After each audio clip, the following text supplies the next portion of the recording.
Parker के मुख्तलिफ इलाकों में किल्लत आब शिद्दत इख्तियार कर गई। पीने के अलावा ज़राअत के लिए भी पानी दस्तयाब नहीं है। सैलाब ना होने से हजारों एकड़ ज़राई ज़मीन बंजर हो गई है।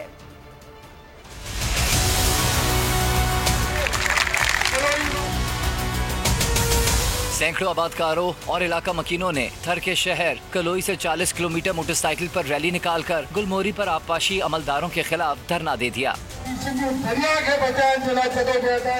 4 घंटे शदीद गर्मी में धरना जारी रहा। शदीद नारेबाजी की जा रही है।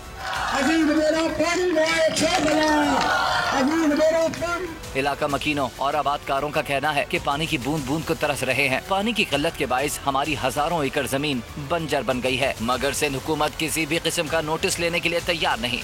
जी हमारा जो एहतजाज है ये पानी नहीं उसके लिए, और यहाँ के करप्ट ऑफिसर जो पानी बेचते हैं इस शाह के बाद जमींदारों को उनको मुअत्तल करके यहाँ कोई ईमानदार ऑफिसर मुकर्रर किया जाए।